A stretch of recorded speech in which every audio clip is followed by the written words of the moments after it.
మొదటి అధ్యాయం, ప్రకటన గ్రంథం మొదటి అధ్యాయము 3వ వచనాన్ని చదువుకుందాం.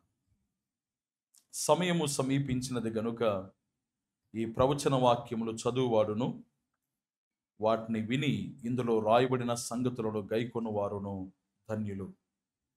చిన్న మాట ప్రార్థన చేద్దాం. కనికర సంపన్నుడా, కృప చూపే గొప్ప దేవా, మీకు స్తోత్రం. ఈ రాత్రి వేళ మీ వాక్యము చెంతకు మమ్మల్ని అందరినీ మీరు సమకూర్చారు. మీ పాదముల చెంత మేము కూర్చొని ఉన్నాం. మా కొరకే మీరు రాయించిన మీ గ్రంథములోని ప్రవచన వాక్యములు మేము చదువుట ద్వారా, వినుట ద్వారా మా జీవితాలు ధన్యంగా కావాలని మీరు ఉద్దేశించి ఆ సంగతులు దేవ మీరు మాకు తేటగా మా కొరకే మీరు రాయించిన విధానాన్ని బట్టి మీకు స్తోత్రం. అందుకు అనేకులను సాధనాలుగా మీరు వాడుకున్నారు, మీకు స్తోత్రం. ఈ రాత్రి వేళ అందులోని సంగతులు తేటగా మీరు మాకు బోధపరుస్తూ ఉండగా ఆ సంగతులు ఆలకించిన మేము మీ యొక్క కృపను జ్ఞాపకం చేసుకొని హృదయపూర్వకంగా మిమ్మల్ని గణపరిచే జీవితాలు మేము కలిగి ఉండడానికి మీరు సహాయం చేయండి.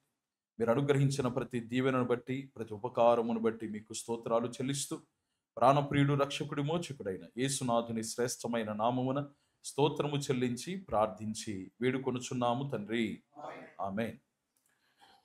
ప్రవచన గ్రంథముగా ప్రకటించబడుతున్న మాటలు ఈ ప్రకటన గ్రంథంలో మనం చూస్తాం. ఇది ప్రత్యక్షపరచబడిన గ్రంథం. ఇందులో మరుగైన సంగతులు ఏవీ లేవు. అపోకలిప్సిస్ అనే ఆ పదం అనగా తెర తీయబడుట అనే అర్థముతో కూడుకున్న మాటతో ఈ గ్రంథం రాయబడింది. ఇందులో భవిష్యత్తులో జరగబోతున్న సంగతులు మాత్రమే కాకుండా వర్తమాన కాలములో పరిస్థితులు ఏ రీతిగా ఉన్నాయో అనే సంగతులు కూడా దేవుడు స్పష్టంగా తెలియచేశాడు. ఈ సంగతులు మనము చదవడానికి, వాటిని వినడానికి ప్రాముఖ్యమైన కారణం ఏంటంటే ప్రభు రాకడ సమయం అది ఆసన్నమైంది.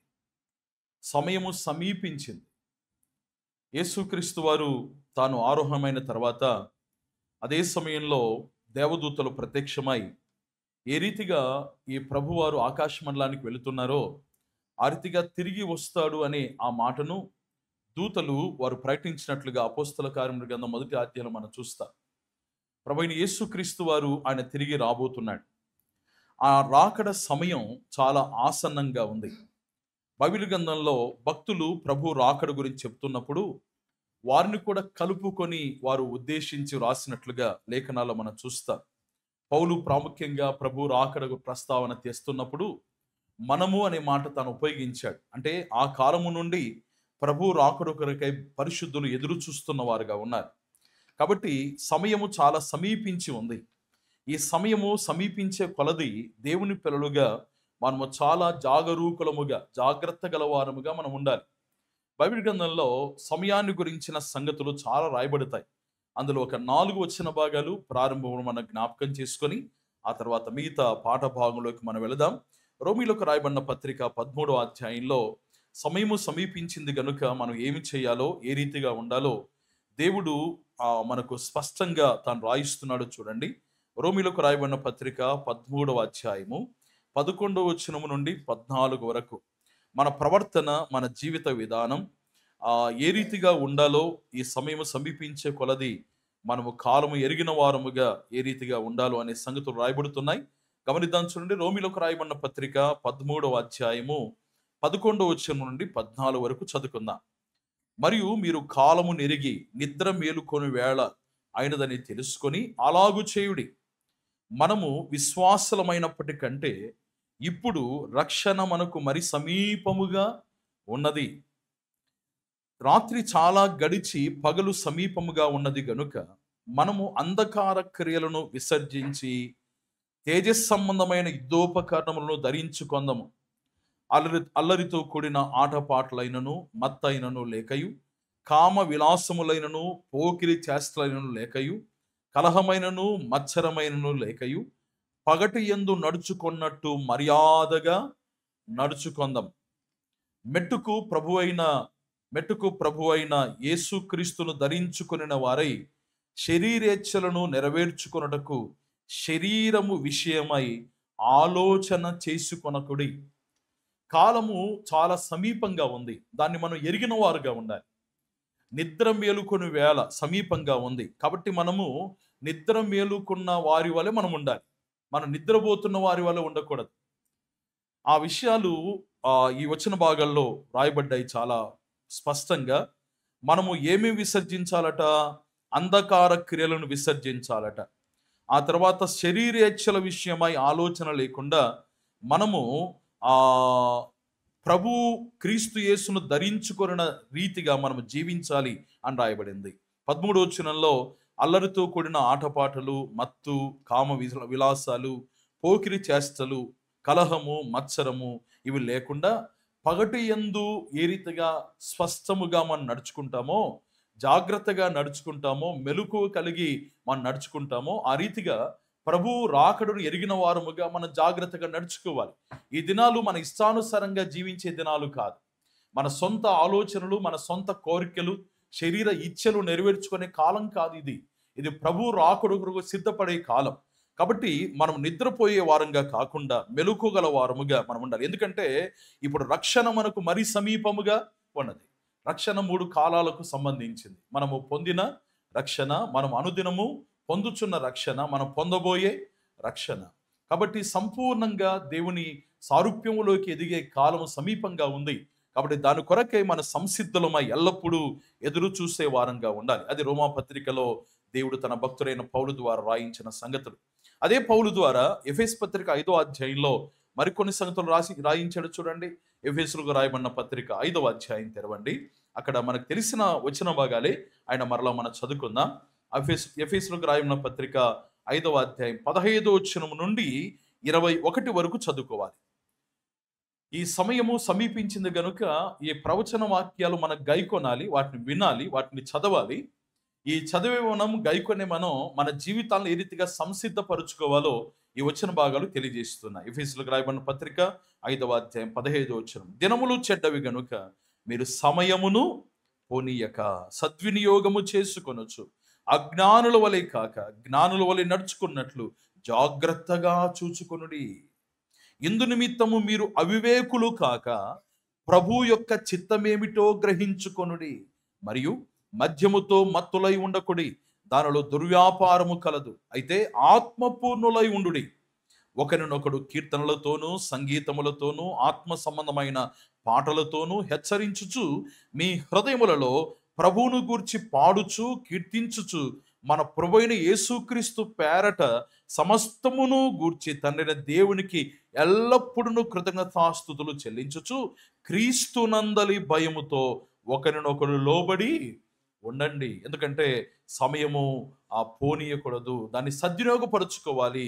ఈ దినాలు చెడ్డ దినాలు, రానున్న దినాలు ఆశీర్వాదకరమైన దినాలు, ప్రభు రాకడ దినాలు, మనము ఎత్తబడే దినాలు, ప్రభుతో ఉండే దినాలు, ఆశీర్వాదకరమైన దినాలు. అయితే ఈ దినాలు చెడ్డ దినాలు కనుక మన సమయాన్ని ఏమాత్రం వృధా చేయకూడదు.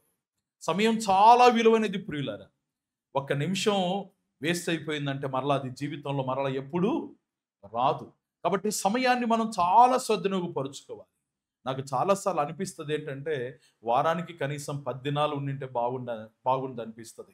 దినానికి 24 గంటలు కాకుండా కనీసం ఒక 30 గంటలు ఉంటే బాగుంటుంది అనిపిస్తుంది కొన్నిసార్లు. ఎందుకంటే సమయం చాలా విలువైనది. కొన్నిసార్లు దేవుని పనిలో నిమగ్నమైనప్పుడు సమయము సరిపోక చాలాసార్లు ఒత్తిడి గురవుతున్న సమయాలు ఉన్నాయి. ఆ కారణం చేత సమయం చాలా విలువైనది. మనం కోరుకున్నట్టుగా 30 గంటలు కాదు కానీ, లేకపోతే వారానికి 10 దినాలు సంభవించవు కానీ, వారానికి 7 దినాలు ఉంటాయి, దినానికి 24 గంటలు ఉంటాయి. దాన్ని మనం సద్వినియోగపరుచుకోవాలి, దాన్ని ఉపయోగించుకోవాలి. ఒకవేళ సద్వినియోగపరచుకోలేదనుకోండి, మనం ఎవరమంట? అక్కడ రాయబడిన మాట అజ్ఞానులం కదండి, అవివేకులం, వివేకము లేని వారు. కాబట్టి మనం వివేకంగా ప్రవర్తించాలి. దేవుడు మనల్ని జ్ఞానవంతులుగా చేశాడు. మనం లోకమున్న జ్ఞానవంతులు సిగ్గుపరిచేవారు మనం. కాబట్టి మనం ఎంత జ్ఞానంగా ఈ లోకంలో మనం ప్రవర్తించాలో ఒక్కసారి మన జీవితాన్ని ఆలోచన చేసుకొని ఆ రీతిగా మనం సంసిద్ధపడాలి. హెబ్రీయులకు రాయబడిన పత్రిక 10వ అధ్యాయంలో మన సహవాసాన్ని గురించి అక్కడ రాయబడింది చూడండి. హెబ్రీయులకు రాయబడిన పత్రిక 10వ అధ్యాయం తెరవండి. 24, 25 వచనాలు మనం చదువుకుంటే అక్కడ మరికొన్ని శ్రేష్టమైన సంగతులు మనం చూడవచ్చు. బైబిల్ తెరిచి ఆ వచనాలు చూస్తే మంచిది. కాబట్టి దైవ గ్రంథాన్ని మనం పరిశీలనగా చదవాలి. ఆ కారణం చేత బైబిల్ తెరవండి. 10వ అధ్యాయం 24-25 వచ్చినాలు. 24-25. కొందరు మానుకొనుచున్నట్టుగా సమాజముగా కూడుట మానక ఒకరినొకడు హెచ్చరించుచు ఆ దినము సమీపించుట మీరు చూచిన కొలది మరి ఎక్కువగా ఎలాగు చేయుచు సమాజముగా కూడుచు ఒకరినొకరు హెచ్చరించుచు అలాగు చేయుచు ప్రేమ చూపుటకును సత్కార్యములు చేయుటకును ఒకరినొకడు పురికొల్పవలనని ఆలోచింతము. ఒకరినొకరు రేపుకోవాలి, పురికొల్పుకోవాలి, ఉద్యోగపరుచుకోవాలి, ప్రోత్సహించుకోవాలి. ఆ దినము సమీపించే కొలది మనం నిర్లిప్తంగా ఉండకూడదు, సోమరులుగా ఉండకూడదు, ఒకరినొకరు ప్రోత్సహించుకునే వారుగా ఉండాలి. మనము బైబిల్ గ్రంథంలో మనం గమనించాం, ఎఫెసు పత్రికలో కీర్తనలతోనూ కదండి, పాటలతోనూ మనం హెచ్చరించుకోవాలి. మనం ఆత్మీయ జీవితంలో ఒకరినొకరు ప్రోత్సహించుకునే వారుగా ఉండాలి. ఎందుకంటే సమయం చాలా సమీపంగా ఉంది. ఆ దినము సమీపించడం మీరు చూచే కొలది దినదినానికి మన సహవాసం ఇంకా అధికం కావాలి. దినదినానికి మనం కూడుకొనుట, దేవుని పిల్లలుగా ఒకరినొకరు హెచ్చరించుకునే విషయంలో, ప్రేమను చూపించుకునే విషయంలో, సత్కార్యాలు చేసే విషయంలో మనం ఒకరొకరు పురికొల్పుకునే వారుగా ఉండాలి. సమయం చాలా దగ్గరగా ఉంది. ప్రభు రాబోతున్నాడు. ఏ క్షణం రాబోతాడో మనకు తెలియదు. ఆయన దొంగవలే రాబోతున్నాడు రాయబడింది. కాబట్టి మనం మెలకువ కలిగిన వారంగా ఉండాలి. మరొక వచ్చిన భాగాన్ని మనం చూద్దాం. కొలస్సీలకు రాయబడిన పత్రిక 4వ అధ్యాయం. కొలస్సీలకు రాయబడిన పత్రిక 4వ అధ్యాయంలో సమయాన్ని గురించిన మరొక సంగతి అక్కడ రాయబడింది. ఒకసారి ఆ మాటను కూడా మనం చదువుకొని మిగతా పాఠ భాగంలోకి మనం వెళదాం. కొలస్సీలకు రాయబడిన పత్రిక 4వ అధ్యాయము 5-6 వచనాలు. సమయమును పోనీయక సద్వినియోగము చేసుకొనొచ్చు. కొలస్సీ పత్రిక 4:5-6 వచనాలు. సమయమును పోనీయక సద్వినియోగము చేసుకొనొచ్చు. సంఘమునకు వెలపటి వారిడల జ్ఞానము కలిగి నడుచుకొనుడి. ప్రతి మనుష్యునికి ఎలాగూ ప్రత్యుత్తరం ఇవ్వవలెనో అది మీరు తెలుసుకొనుటకై మీ సంభాషణ ఉప్పు వేసినట్టు ఎల్లప్పుడూ రుచికలదిగాను కృపాసహితముగాను ఉండనీయుడి. సమయము చాలా సమీపంగా ఉంది కనుక దాన్ని పోనీయకుండా అంటే ఆపుతామా? పోనీయక అంటే అర్థం ఏంటి? దాన్ని వేస్ట్ చేసుకోకుండా అని అర్థం. సమయాన్ని పోనివ్వకుండా, దాన్ని వ్యర్థపరుచుకోకుండా మనం సద్వినియోగం చేసుకోవాలి.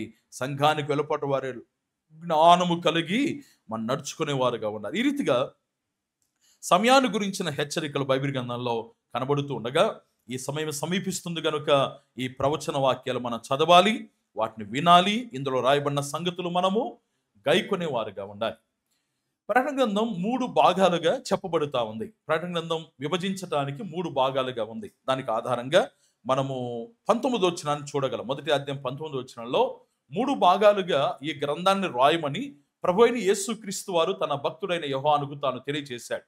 ఆ వచన భాగాన్ని మనం చదువుకుందాం. కాగా నీవు చూచిన వాటిని, ఉన్న వాటిని, వీటి వెంట కలగబో వాటిని, అనగా నా కుడి చేతిలో నువ్వు చూచిన 7 నక్షత్రములు గురించిన మర్మమును, ఆ 7 సువర్ణ దీపస్తంభముల సంగతియు రాయము.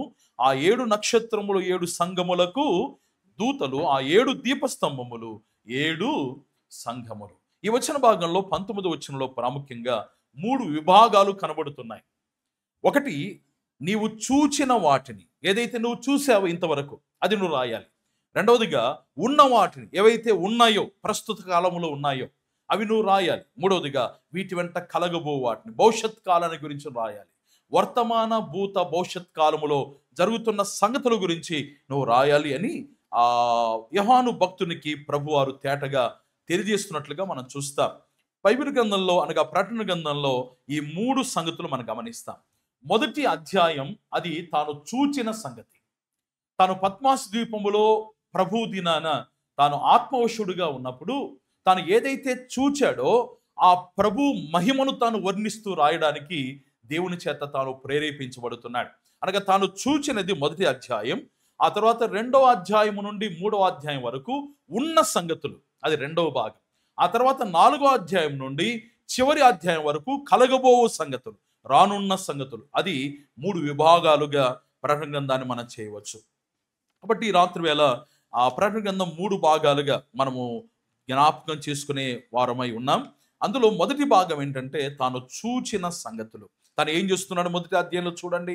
మనం గమనిస్తే 9వ వచనం నుండి తాను ఏదైతే చూచాడో ఆ సంగతులని తేటగా తాను తెలియజేస్తా ఉన్నాడు. అన్ని వరుసగా మనం ధ్యానం చేసుకుంటూ వెళితే మరలా 5 సంవత్సరాలు పడుతుంది. కాబట్టి వరుసగా వచనం వెంబడి వచనం కాకుండా అక్కడక్కడ ప్రాముఖ్యమైన సంగతులు మనం జ్ఞాపకం చేసుకుంటూ వెళదాం.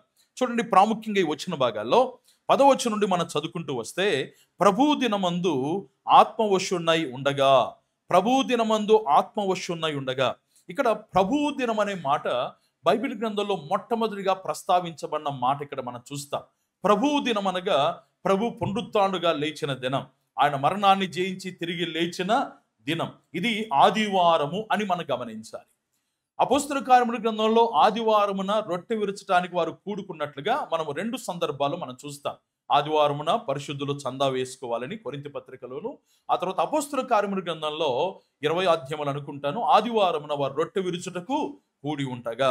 అక్కడ ప్రభు దినం అనే మాట ప్రస్తావించబడలేదు, కానీ ప్రకటన గ్రంథం 1వ అధ్యాయంలో ప్రభు దినం అని ప్రత్యేకంగా ప్రస్తావించబడింది. ఇది ఆదివారానికి సూచనగా ఉన్న దినం. కాబట్టి మన క్యాలెండర్లో కూడా మనం ఆదివారం అని ప్రింట్ చేయడం, ఏమని ప్రింట్ చేసాం? ప్రభు దినం అని మనం ప్రింట్ చేయాలి. గమనించారు ఎవరైనా? ఆదివారం అని లేదు మన క్యాలెండర్లో, ప్రభు దినం అని ఉంటుంది. ఓకే, కాబట్టి ప్రభు దినాన ఇక్కడ ఆత్మవశుడుగా యోహాను కనబడుతూ ఉన్నాడు. ప్రభు దినాన ఆత్మవశుడుగా తాను కనబడుతున్నాడు. ఆత్మవశుడై ఉండగా ప్రభు స్వరం అతనికి వినబడుతూ ఉంది.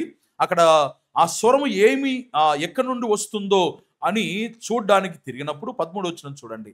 తిరుగగా 7 సువర్ణ దీపస్తంభములను, ఆ దీపస్తంభముల మధ్యను మనుష్య కుమారుని పోలిన ఒకరిని చూచితిని అని ఆ మనుష్య కుమారుని వర్ణన వివరంగా అక్కడ వివరించబడింది.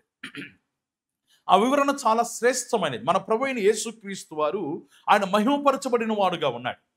ఆయన శిలువ మరణాన్ని ఆయన జరిగించి ఆయన ఆరోహమైన తర్వాత, మరణం మీద విజయాన్ని పొందిన తర్వాత, ఫిలిప్పీ పత్రిక 2వ అధ్యాయం ప్రకారం అన్ని నామముల కంటే పై నామం ఆయనకు అనుగ్రహించబడింది. ఆయన మహిమపరచబడ్డాడు. మహిమలో ప్రభువారు ఏ రీతిగా ఉన్నాడో అనే దృశ్యమంతా యోహానుకు అక్కడికి చూపించబడతా ఉంది. ప్రభువైన యేసుక్రీస్తు వారు ఇప్పుడు శరీరధారిగా లేడు, ఆయన మహిమపరచబడ్డాడు. ఆయన వస్త్రాలు, ఆయన తల, ఆయన కళ్ళు, ఆయన పాదములు అవన్నీ వర్ణించబడుతూ ఉన్నాయి. మహిమలో మన ప్రియ ప్రభువారు ఏ రీతిగా ఉన్నాడో అక్కడ కనబడుతూ ఉంది. కాబట్టి ఆ దృశ్యాన్ని తాను చూడడానికి తిరిగినప్పుడు ప్రభువారు ఎక్కడ ఉన్నారట? చూడండి 13వ వచనంలో, 7 సువర్ణ దీప స్తంభములను, ఆ దీప స్తంభముల మధ్య మనుష్య కుమారుని పోలిన ఒకరిని నేను చూచాను అంటూ ఉన్నాడు. పరిశుద్ధాత్మ దేవుడు ప్రతి విషయాన్ని స్పష్టంగా తాను రాయించడానికి కారణం ఏంటంటే అందులో ఉన్న సంగతులు మనం గ్రహించడానికి. పాత నిబంధన గ్రంథంలో ప్రత్యక్ష గుడారంలో దీప వృక్షం అని కనబడుతుంది. దీప వృక్షానికి ఎన్ని కొమ్మలు ఉంటాయి? ప్రత్యక్ష గుడారపు దీప వృక్షానికి 7 కదండి, 7 శాఖలు ఉంటాయి. ఆ 7 శాఖలు ఒకే కాండానికి అవి రూపొందించబడ్డాయి. అది మనం గమనిస్తే ఆ దీప వృక్షం ఒకే కాండం ఉంటుంది, అందులో 7 దీప వృక్షాలు కనబడతాయి. కానీ ఇక్కడ ప్రభు అయిన యేసుక్రీస్తు వారు ఆ పాత నిబంధనలో చెప్పబడిన దీపవృక్షము దగ్గర తాను లేడు, కానీ ఇక్కడ దీప స్తంభములుగా ప్రత్యేకంగా చెప్పబడుతున్నాయి. ఇది మనం గమనించాలి. ఆ ప్రత్యేకత ఏంటంటే అక్కడ చూడండి, సువర్ణ దీప స్తంభములు, ఆ దీప స్తంభముల మధ్య మనుష్య కుమారుని పోలిన ఒకడు ఆయన ఉన్నట్టుగా మనం చూస్తూ ఉన్నాం. ఆయన దీపస్తంభముల మధ్య సంచరిస్తున్నట్లుగా మన 2వ అధ్యాయంలో మనం గమనిస్తాం. కాబట్టి ఇక్కడ పాత నిబంధనలో ప్రత్యక్ష గుడారం ఉన్నట్టుగా దీపవృక్షం లేదు, కానీ ఇక్కడ ఇండివిజువల్గా ప్రత్యేకంగా దీపస్తంభాలు కనబడతా ఉన్నాయి. కాబట్టి కొత్త నిబంధన క్రమం ఏంటంటే స్థానిక సంఘం అక్కడ కనబడతా ఉంది.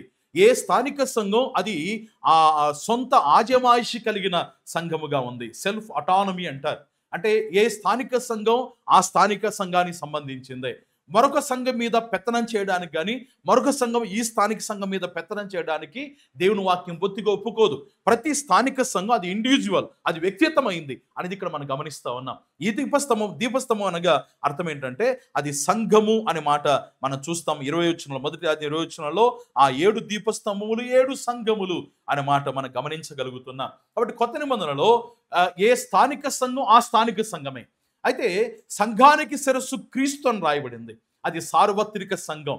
ప్రతి స్థానిక సంఘానికి శిరస్సు క్రీస్తే, అయితే ఆయా స్థలాలు ఉన్న సంఘాలన్నీ కలిసి సార్వత్రిక సంఘముగా పిలువబడుతూ ఉండగా ఆ సార్వత్రిక సంఘానికి కూడా శిరస్సు క్రీస్తే అనే విషయాన్ని మనము గుర్తుంచుకొని ఆ రీతిగా శిరస్సు అయిన క్రీస్తుకు మన విధేయులుగా మనం జీవించాలి అనే సంగతిని మనం గమనించగలుగుతున్నాం.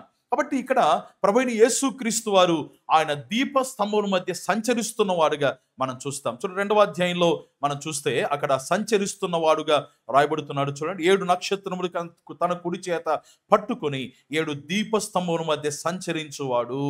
7 దీపస్తంభముల మధ్య సంచరించువాడు చెప్పు సంగతులు. ఈ దీపస్తంభముల మధ్య ఆయన సంచరిస్తున్నవాడుగా ఉన్నాడు.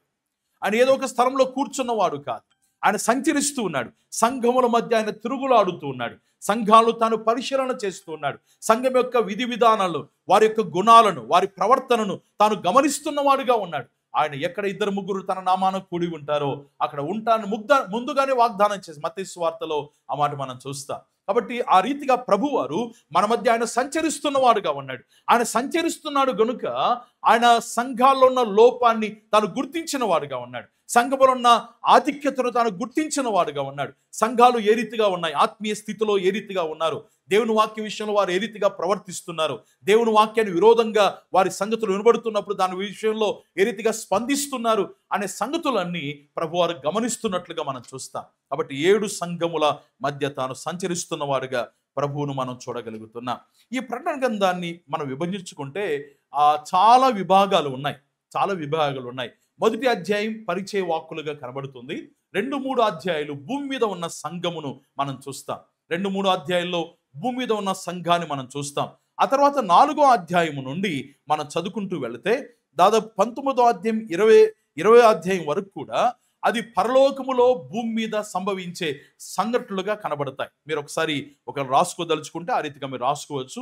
నేను వరుసగా చెప్పడానికి ఇష్టపడుతున్నాను. ఏంటంటే మొదటి అధ్యాయం పరిచయ అధ్యాయంగా కనబడుతుంది. 2-3 అధ్యాయాలు ఆ భూమి మీద సంఘము కనబడుతూ ఉంది. 2-3 అధ్యాయాలు. ఆ తర్వాత 3వ భాగం ఏంటంటే దాంట్లో చాలా విభాగాలు ఉన్నాయి. 7 విభాగాలు ఉన్నాయి. 3వ భాగంలో 7 విభాగాలు ఉన్నాయి. మొదటి విభాగం ఏంటంటే 4-5 అధ్యాయాలు పరలోకములో జరిగిన సంఘటనలు కనబడతాయి. 4-5 అధ్యాయాలు. 6వ అధ్యాయం 1వ వచనం నుండి 7వ అధ్యాయం 8వ వచనం వరకు భూమి మీద జరగబోతున్న సంఘటనలు కనబడతాయి. మొదటి విభాగంలో 3వ భాగములో మొదటి విభాగం 4-5 అధ్యాయాలు పరలోకంలో జరుగుతున్న సంఘటనలు. 6వ అధ్యాయం 1వ వచనం నుండి 7వ అధ్యాయం 8 వరకు భూమి మీద జరగబోతున్న సంఘటనలు. ఓకే. ఆ తర్వాత 2వ విభాగం 7వ అధ్యాయం 9వ వచనం నుండి 8వ అధ్యాయం 6వ వచనం వరకు పరలోకపు దృశ్యం కనబడుతుంది. గొప్ప సమూహం 7వ ముద్ర విప్పబడటం అవన్నీ మనం చూస్తాం. 7వ అధ్యాయం 9వ వచనం నుండి 8వ అధ్యాయం 6వ వచనం వరకు. ఆ తర్వాత 8వ అధ్యాయం 7వ వచనం నుండి 11వ అధ్యాయం 14వ వచనం వరకు భూమి మీద జరగబోతున్న సంఘటనలు కనబడతాయి. 6 బూరలు భూమి మీద ఎలాంటి కార్యాలు జరిగించబోతున్నాయో అనే సంగతులు మనం చూస్తాం. 8వ అధ్యాయం 7వ వచనం నుండి 11వ అధ్యాయం 14వ వచనం వరకు. ఓకే. ఆ తర్వాత 3వ విభాగం ఏంటంటే 11వ అధ్యాయము 15వ వచనం నుండి 19వ వచనం వరకు పరలోకములో 7వ బూర ఊదబడటం, అక్కడ జరగబోతున్న సంఘటనలు కనబడతాయి. అదే 11వ అధ్యాయం 19వ వచనంలో భూమి మీద భూకంపం కలిగినట్లుగా రాయబడింది. భూకంపం ప్రస్తావన మనం చూస్తాం. అది 3వ విభాగం. ఎన్నో భాగంలో? 3వ భాగంలో. ఓకే. మొదటి భాగం ఏంటి? మొదటి అధ్యాయం పరిచయ వాక్కులు, ప్రభువారి మహిమ. 2వ భాగం ఏంటంటే 2-3 అధ్యాయాలు భూమి మీద సంఘం.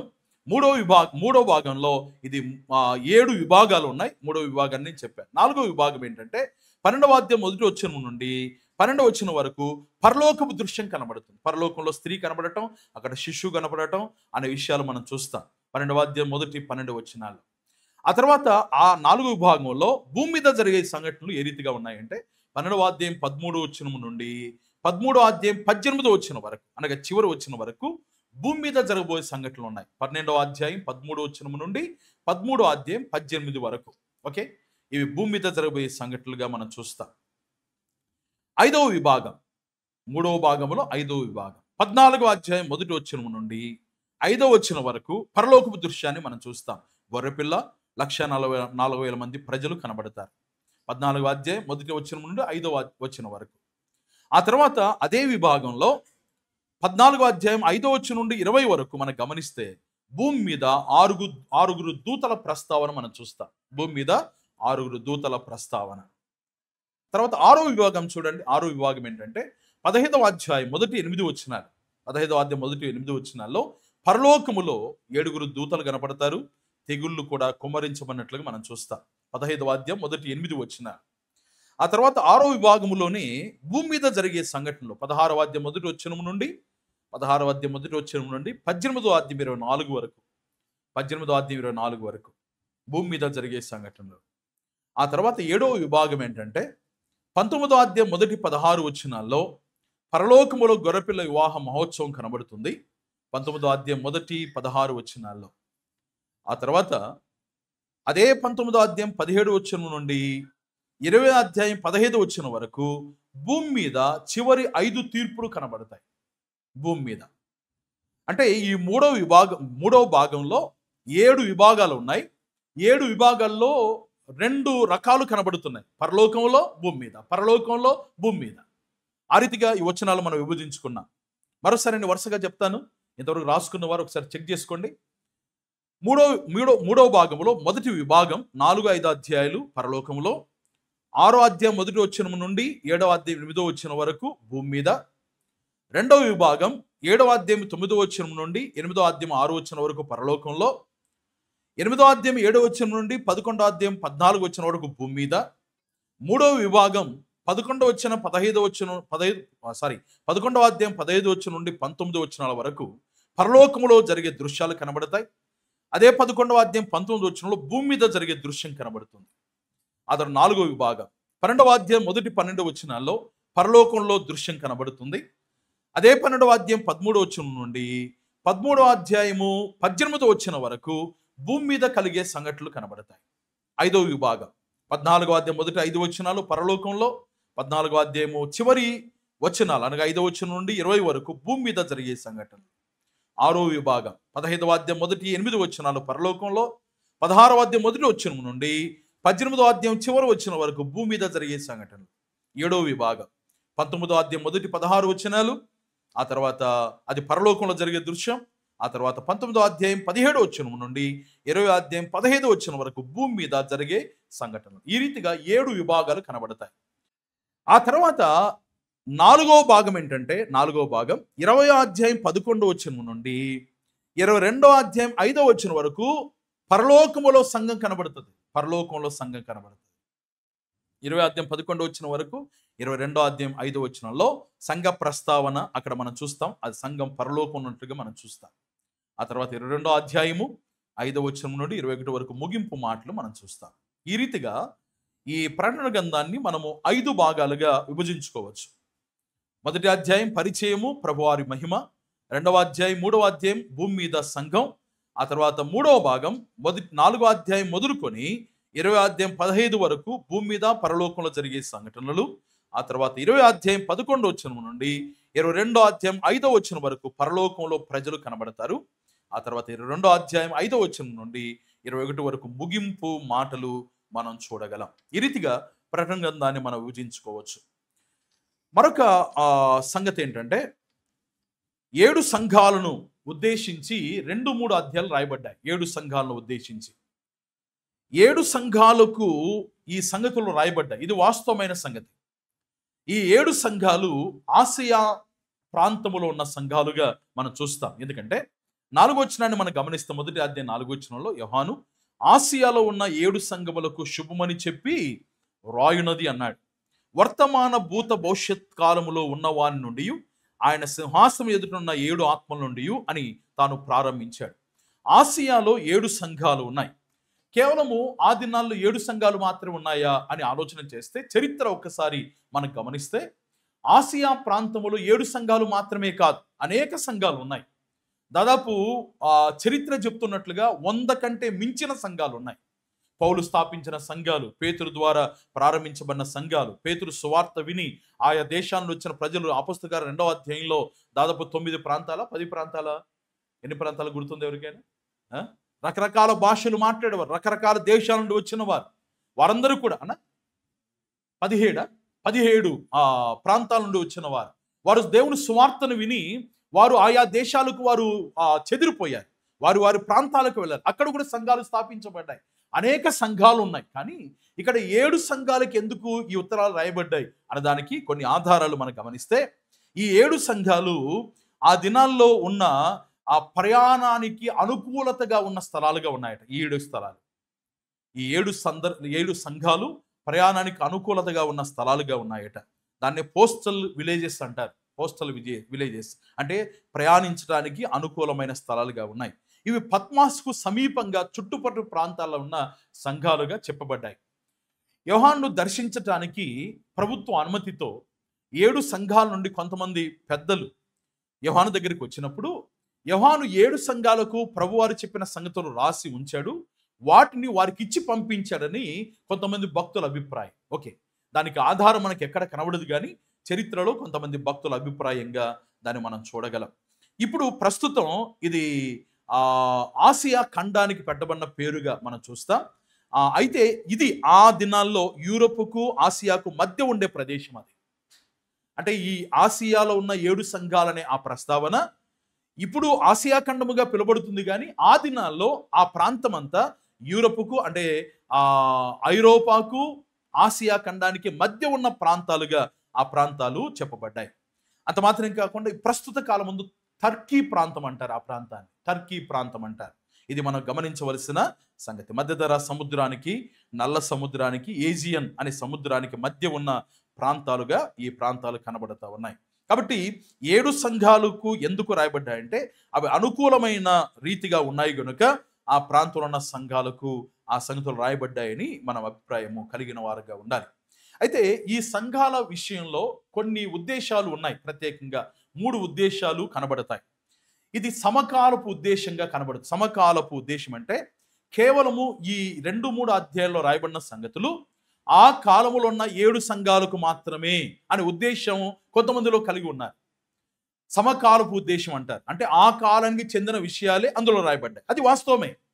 ఆ కాలములో సంఘాలు ఏ రీతిగా ఉన్నాయో ఆ 7 సంఘాల ప్రస్తావన ప్రభువారు అక్కడ ఎరిగిన వాడుగా యోహాను చేత రాయించాడు. కాబట్టి ఇది వాస్తవమైన సంగతే. అదే సమయంలో మిశ్రమ ఉద్దేశం కూడా ఒకటి ఉంది. అదేంటంటే ఈ సందేశాలు, ఈ 7 సందేశాలు, 2-3 అధ్యాయాల్లో ఉన్న సందేశాలు అన్ని కాలాల్లో ఉన్న అన్ని సంఘాలకు సంబంధించినవి. ఇది కూడా వాస్తవమైన సంగతి. 3 ఉద్దేశాలు ఉన్నాయి. మొదటి ఉద్దేశం సమకాలపు ఉద్దేశం, కాంటెంపరీ పర్పస్. ఆ తర్వాత మిశ్రమ ఉద్దేశం, కాంపోజైట్ పర్పస్. ఆ తర్వాత కాలానుగుణ ఉద్దేశం, క్రానోలాజికల్ పర్పస్ అనే మాట మనం చూస్తాం. ఆ రీతిగా మిశ్రమ ఉద్దేశంలో ఉద్దేశం ఏంటంటే ఈ సందేశాలు అన్ని కాలాల్లో ఉన్న సంఘాలకు, ఇది కూడా మనం నమ్ముతున్నాం. ఎందుకంటే నేటి దినాల్లో కూడా 7 సంఘాలు ఎలాంటి పరిస్థితులు ఉన్నాయో అలాంటి సంఘాలు అలాంటి సంఘటనలు నేటి సంఘాల్లో కూడా మనం చూడగలుగుతున్నాం. కాబట్టి మిశ్రమ ఉద్దేశం కూడా సరైంది. 3వ ఉద్దేశం ఏంటంటే 7 సంఘాల గురించి 3వ ఉద్దేశం ఏంటంటే కాలానుగుణ ఉద్దేశం. ఈ సంఘాల్లో ఉన్న లక్షణాలు 7 కాలాల్లో ఉన్న ఆయా సంఘాల్లో జరిగే ప్రవచనాత్మకమైన విషయాలుగా చెప్పబడుతున్నాయి. పెంతెకోస్తు దినాన్ని మొదలుకొని నేటి వరకు కూడా ఏ రీతిగా చరిత్రలో సంఘాల ప్రస్తావన ఉందో ఆ రీతిగా ఈ ప్రస్తావన చెప్పబడుతుంది అని కూడా కొంతమంది పండితుల అభిప్రాయంగా వారి ఉద్దేశంగా మనం చూస్తాం. వారి ఉద్దేశ ప్రకారం ఒక్కసారి మనం ఆలోచన చేస్తే ఎఫెసు సంఘం రాసుకునే వారు రాసుకోవచ్చు. ఎఫెసు సంఘం పెంతెకోస్తు దినం మొదలుకొని 100వ సంవత్సరం వరకు ఆ చరిత్ర రాయబడింది అని అభిప్రాయం. ఏ ఉద్దేశం ఇది? కాలానుగుణ ఉద్దేశం. ఎఫెసు సంఘం యొక్క ప్రస్తావన అంటే క్రీస్తు శకం 30వ సంవత్సరం నుండి 100వ సంవత్సరం వరకు. ఆ తర్వాత సంఘ చరిత్రలో స్ఫుర్ణ సంఘం యొక్క పరిస్థితులు కనబడతాయి. అంటే ఒక్కొక్క కాలములో సంఘం యొక్క పరిస్థితులు ఆ రీతిగా ఉన్నాయని చెప్పడానికి కాలానుగుణ ఉద్దేశం అన్నమాట. కాలానికి సంబంధించి ఎఫెసు సంఘం 30 సంవత్సరం నుండి 100 సంవత్సరాల వరకు సంఘాల పరిస్థితి ఆ రీతిగా ఉందని చెప్పడానికి. ఆ తర్వాత క్రీస్తు శకం 100వ సంవత్సరం నుండి 313 వరకు స్ఫుర్ణ సంఘ పరిస్థితి. నేను కొంత వివరంగా అది చెప్పడానికి ఇష్టపడుతున్నాను. మొదటి ఉద్దేశం సమకాలపు ఉద్దేశం, రెండవ ఉద్దేశం మిశ్రమ ఉద్దేశం, మూడవ ఉద్దేశం కాలానుగుణ ఉద్దేశం. ఓకే, ఈ కాలానుగుణ ఉద్దేశంలో 70 సంవత్సరాల చరిత్ర ఎఫెసు సంఘ చరిత్ర అన్నమాట. ఎఫెసు సంఘంలో ఏదైతే విషయాలు రాయబడ్డాయో ఆ సంఘటనలన్నీ 70 సంవత్సరాలకు సంభవించాయి అనడానికి ఆధారాలు బైబిల్ గ్రంథంలో చరిత్రకారులు వారు గమనించి రాసిన సందర్భాలు. 70 సంవత్సరాల చరిత్ర ఎఫెసు సంఘ చరిత్ర, అంటే క్రీస్తు శకం 30 నుండి 100 సంవత్సరాల వరకు. ఎఫెసు అనగా అర్థం ఏంటంటే కోరదగినది అని అర్థం. ఇది అపోస్తుల సంఘముగా పిలువబడింది.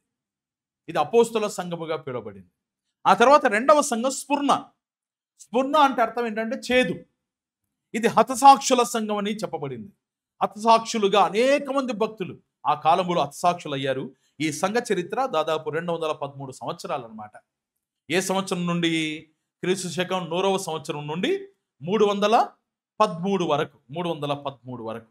మూడవ సంఘం పెర్గమ సంఘం. ఈ సంఘ చరిత్ర దాదాపు 276 సంవత్సరాల చరిత్రట. 276 సంవత్సరాల చరిత్ర. క్రీస్తు శకం 314 నుండి 590 సంవత్సరం వరకు జరిగిన చరిత్ర అంతా పెర్గము సంఘంలో చెప్పబడింది. ఇది కాలానుగుణ ఉద్దేశంలో వారి యొక్క ఉద్దేశం. పెర్గము అనగా వివాహం అని అర్థం. రాజీ పడటం, సర్దుకుపోవటం. అంటే ఆ కాలములో అనగా క్రీస్తు శకం 314 నుండి 590 వరకు సర్దుకుపోయారనమాట. అన్ని పరిస్థితులకు సర్దుకొని పోవటం. ఎందుకంటే ముందు హతసాక్షులు అయ్యారు కదా, కాబట్టి మనం కూడా హతసాక్షులు కాకుండా కొంచెం జాగ్రత్తగా ఉండాలిరా. ఏదో లోకంలో ఉన్నాం కాబట్టి కదా, కొంతమంది అంటుంటారు కదా నేటి దినాల్లో, లోకంలో ఉన్నాం కాబట్టి అంత పట్టించుకోకూడదు, ఏదో సర్దుకుపోవాలా అనే కాలము ఆ కాలంలో ఉందన్నమాట. దాదాపు 276 సంవత్సరాల రీతిగా బ్రతికింది సంఘం. క్రీస్తు శకం 314 నుండి 590 వరకు ఆ రీతిగా మనం చూడగలం. ఆ తర్వాత తొయతైరా సంఘం. తొయతైరా సంఘం దాదాపు ఈ సంఘ చరిత్ర 927 సంవత్సరాలు అనమాట. చాలా పెద్ద చరిత్ర కలిగిన ఈ కాలం అన్నమాట ఇది. 927 సంవత్సరాలు. తొయతైరా సంఘ చరిత్ర క్రీస్తు శకం 590 నుండి 1517 వరకు. 590 నుండి 1717 వరకు. 1517. తొయతైరా అనగా అర్థం ఏంటంటే నిత్యం బలులు అని అర్థం. ఇది రోమన్ క్యాథలిక్ సంఘానికి సూచనగా చెప్పబడింది. రోమన్ క్యాథలిక్ సంఘం ప్రారంభించబడటం, దాని ప్రభావం దాదాపు ఎక్కువ కాలం అది మనం చూస్తాం. 927 సంవత్సరాలు దాని ప్రభావాన్ని మనం గమనిస్తాం. అది తొయతైరాలో చెప్పబడుతున్న మాటగా మనం చూస్తాం. ఆ తర్వాత సార్దీస్ సంఘం 183 సంవత్సరాల చరిత్ర. 183 సంవత్సరాల చరిత్ర. సార్దీస్ సంఘ చరిత్ర క్రీస్తు శకం 1517 నుండి 1700 సంవత్సరాలు. 1517 నుండి 1700 సంవత్సరాలు. సార్దీస్ అనగా అర్థం ఏంటంటే పునర్నిర్మాణం. పునర్నిర్మాణం. ఈ కాలములోనే మతోద్ధారణ జరిగింది. మతోద్ధారణ చేసిన వారు ఎవరు? Martin Luther. దేవుని స్తోత్రం. థ్యాంక్ యూ అండి. మార్టిన్ లూథర్ రోమన్ క్యాథలిక్ సంఘం యొక్క బైబిల్ వ్యతిరేకమైన కార్యాలను తాను వ్యతిరేకించాడు. ఇది పునరుత్థానం లేకపోతే పునర్నిర్మాణం చేయబడిన కాలముగా, పునర్నిర్మితమైన సంఘముగా కనబడుతుంది. రిఫార్మేషన్ చర్చ్గా కనబడుతుంది. సార్దీస్ సంఘ చరిత్ర 183 సంవత్సరాలు. ఆ తర్వాత మరికొంత ఆధిక్యత కలిగిన సంఘాలుగా కనబడతాయి. అది ఫిలదెల్ఫియా సంఘం. 200 సంవత్సరాల చరిత్ర. ఫిలదెల్ఫియా సంఘ చరిత్ర క్రీస్తు శకం 1700 సంవత్సరం నుండి 1900 సంవత్సరం వరకు సంఘాలు ఏ రీతిగా ఉన్నాయంటే చాలా ఉజ్జీవకరంగా ఉన్నాయి. సహోదర ప్రేమ. ఫిలదెల్ఫియా అంటే సహోదర ప్రేమ, బ్రదర్లీ లవ్. సహోదర ప్రేమ కలిగిన సంఘాలు చాలా ఆత్మీయంగా ఉన్నతమైన స్థితిలో, దేవుడు కోరిన స్థితిలో సంఘాలు ఉన్నట్టుగా చరిత్ర చెప్తుంది. అది ఫిలదెల్ఫియా సంఘ చరిత్ర 1700 సంవత్సరం నుండి ఎంతవరకు అండి? 1900 సంవత్సరాలు. దాదాపు 200 సంవత్సరాల చరిత్ర సంఘ చరిత్రలో కనబడుతుంది. అది ఉజ్జీవింపబడిన సంఘం, సహోదర ప్రేమ కలిగిన సంఘం. ఆ తర్వాత 1900 సంవత్సరం నుండి నేటి వరకు కూడా, ఇక ఎత్తబడేంత వరకు కూడా ఈ సంఘాల పరిస్థితి ఏంటంటే లవోదికీయ సంఘ పరిస్థితే. ఇది ప్రజల తీర్పు. ప్రపంచంలో సంఘం, లోకంలో సంఘం ఉన్నట్టుగా మనం గమనించగలం. ఇది కాలానుగుణ ఉద్దేశం. 1900 సంవత్సరం నుండి నేటి వరకు కూడా సంఘం ఎత్తబడేంత వరకు కూడా ఇదే పరిస్థితి కనబడుతుంది. లవోదికీయ పరిస్థితి కనబడుతూ ఉంది. కాబట్టి 7 సంఘాల చరిత్ర అది కాలానుగుణ ఉద్దేశాన్ని కలిగిన చరిత్రగా కనబడుతుంది కనుక ఆ రీతిగా కూడా ఆలోచన చేస్తే ఇప్పుడు 3 ఉద్దేశాలు అవి యథార్థమైన ఉద్దేశాలు. మొదటి ఉద్దేశం ఏంటి? సమకాలపు ఉద్దేశం. ఆ కాలంలో ఉన్న 7 సంఘాలు ఉద్దేశించి రాయబడిన సంగతులు ఆ కాలంలో సంఘాలు ఏ రీతిగా ఉన్నాయి ఆ రీతిగా రాయబడ్డాయని మనం నమ్మవచ్చు.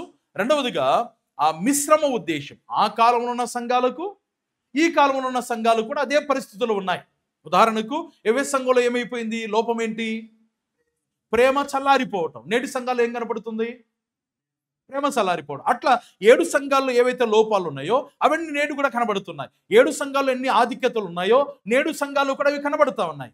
అపోస్తులు కాకేతం అపోస్తులు చెప్పుకునే వారు ఆ దినాల్లో ఉండగా వారిని వ్యతిరేకించారు ఎఫెసు సంఘం. నేడు కూడా అలాంటి వారు ఉన్నారా లేదా?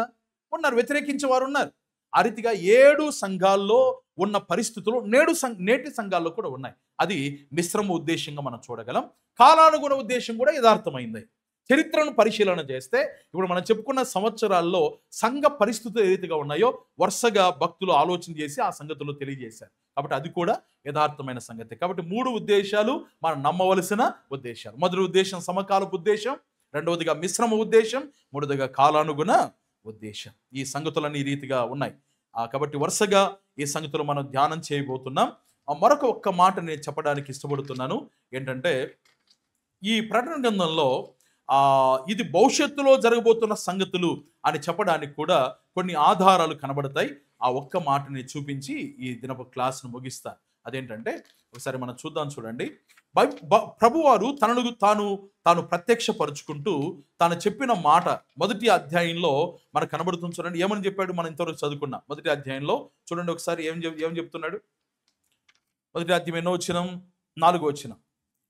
వర్తమాన భూత భవిష్యత్ కాలములో ఉండువాడు నేనే అంటున్నాడు. మొదటి అధ్యాయంలో 8వ వచనంలో కూడా ఆ మాట చెప్తున్నాడు. చూడండి, వర్తమాన భూత భవిష్యత్ కాలములో ఉండువాడను నేనే అన్నాడు. అదే మాట 4వ అధ్యాయంలో చూడండి 8వ వచనంలో ఒకసారి ఎక్కడెక్కడ ప్రభువారు వర్తమాన భూత అనే మాటలు వాడాడో అది మనం చూడబోతున్నాం. 4వ అధ్యాయం 8వ వచనం చూడండి ఏం రాయబడింది అక్కడ. ఈ 4 జీవుల్లో ప్రతి జీవికి 6 లెక్కలు ఉండెను. అవి చుట్టూను రెక్కల లోపటను కన్నులతో నిండి ఉన్నవి. అవి భూత వర్తమాన భవిష్యత్ కాలములుండు సర్వాధికారియు దేవునగు ప్రభు పరిశుద్ధుడని వారు ప్రభువును గణపరుస్తున్నారు. మొదటి అధ్యాయం 8వ వచనంలో ప్రభు తానే చెప్తున్నాడు, నేను భూత వర్తమాన భవిష్యత్ కాలములో ఉండువాడునని. ఆ తర్వాత 4వ అధ్యాయం 8వ వచనంలో 3 కాలాలు కనబడుతున్నాయి. భూత వర్తమాన భవిష్యత్ కాలాలు కనబడతాయి. 11వ అధ్యాయం తెరవండి. 11వ అధ్యాయం 17వ వచనం చూడండి. 11:17 ఏం రాయబడింది? వర్తమాన భూతకాలములో ఉండు దేవుడు అయిన ప్రభువా అంటున్నారు. ఇక్కడ ఏమి లేదు, భవిష్యత్తు లేదు కదండి. ముందు 2 వచనాల్లో భవిష్యత్తు కనబడుతూ ఉంది, ఈ వచనంలో భవిష్యత్తు లేదు. ఆ తర్వాత 16వ అధ్యాయం తెరవండి. 16వ అధ్యాయం 5వ వచనం. 16వ అధ్యాయం 5వ వచనం. అప్పుడు వర్తమాన భూతకాలములో ఉండు పవిత్రుడా అని అంటున్నారు. ఓకే, అంటే మొదటి 2 ప్రస్తావనలు అనగా 4వ అధ్యాయం వరకు వర్తమాన భూత భవిష్యత్ 3 కాలాలకు సంబంధించిన ప్రభువుగా కనబడుతున్నాడు. అయితే 11వ అధ్యాయం 17వ వచనంలోను 16వ అధ్యాయం 5వ వచనంలోను భవిష్యత్ కాలం అని ప్రస్తావించబల్ల. ఎందుకు ప్రస్తావించబడలేదు? అంటే అక్కడ చెప్పబడిన సంగతులు ఏ కాలానికి సంబంధించినవి? భవిష్యత్ కాలానికి సంబంధించినవి. మొదటి అధ్యాయంలో చెప్పబడిన సంగతులు చెప్తున్నప్పుడు ప్రభు తన గురించి తానేం చెప్పుకున్నాడు? నేను భూత వర్తమాన భవిష్యత్ కాలంలో ఉండువాడును అన్నాడు. ఓకే, 4వ అధ్యాయంలో ఏమన్నాడు? సేమ్ అన్నాడు, భూత వర్తమాన భవిష్యత్ కాలములు అన్నాడు.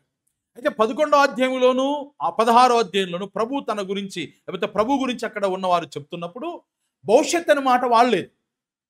దాని అర్థం ఏంటంటే ఈ ప్రకటన గ్రంథములో చాలా మంది నేటి దినాల్లో తప్పుడు బోధకులు, అబద్ధ బోధకులు చెప్తున్నట్లుగా ప్రకటన గ్రంథం అదంతా అయిపోయింది, అది జరిగేది కాదు, అది గతించిపోయింది అని చెప్తున్నారు. వారికి జవాబుగా ఈ వచనాలు మనం చూపించవచ్చు. ఈ 11వ అధ్యాయంలోను ఆ తర్వాత 16వ అధ్యాయంలోను భవిష్యత్ అనే మాట కనబడదు. కాబట్టి ప్రభువారు భవిష్యత్తులో జరగబోతున్న సంగతులు బోధిస్తున్నాడు కనుక అక్కడ భవిష్యత్ అనే మాట ప్రభు గురించి రాయబడలేదనే విషయాన్ని మనం గ్రహించాలి. ఇది మనం తెలుసుకోవలసిన అతి ప్రాముఖ్యమైన సంగతి. కాబట్టి ప్రవచనముగా ఈ సంగతులన్నీ చెప్పబడుతున్నాయి.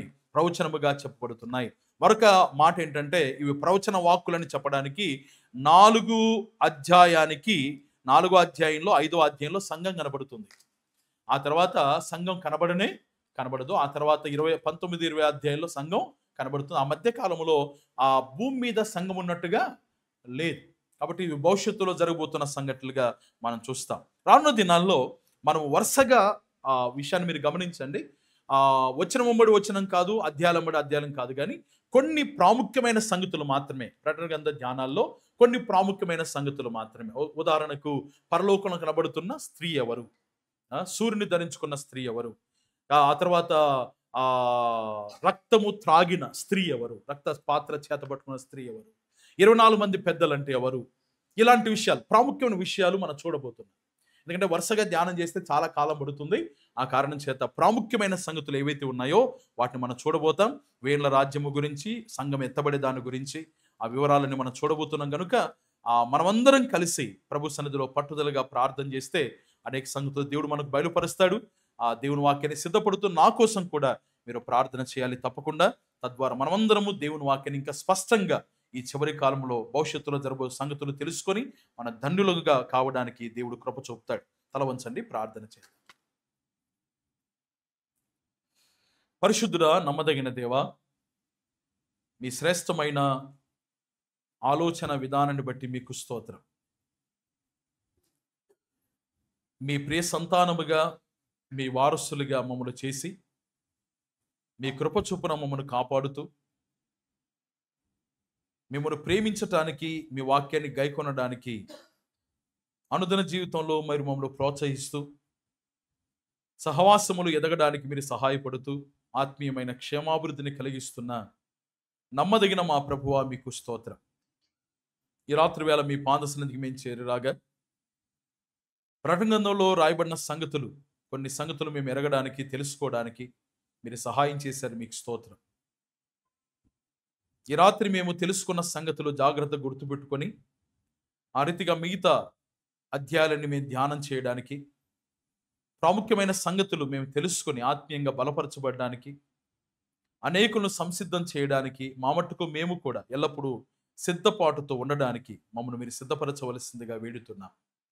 ఈ రాత్రి చేరువచ్చిన బిడ్డలందరిని బట్టి కూడా మీకు స్తోత్రాలు చెల్లిస్తూ మీ కృపను మేము జ్ఞాపకం చేసుకొని హృదయపూర్వకంగా మిమ్మల్ని కొనియాడుతూ ముందున్న కాలములో, ముందున్న దినాల్లో దేవ మీ కొరకైన నమ్మకమైన బిడ్డలుగా మేము బ్రతుకుతూ మేము మహిమపరిచే జీవితాలు మేమందరం జీవించడానికి మీరే సహాయం చేయవలసిందిగా ప్రార్థన చేస్తూ ప్రాణప్రియుడు, రక్షకుడు, విమోచకుడైన యేసుక్రీస్తు వారి అతి శ్రేష్టమైన నామమున స్తోత్రము చెల్లించి ప్రార్థించి వేడుకొనుచున్నాము తండ్రి. ఆమేన్. అందరికి వందనాలు.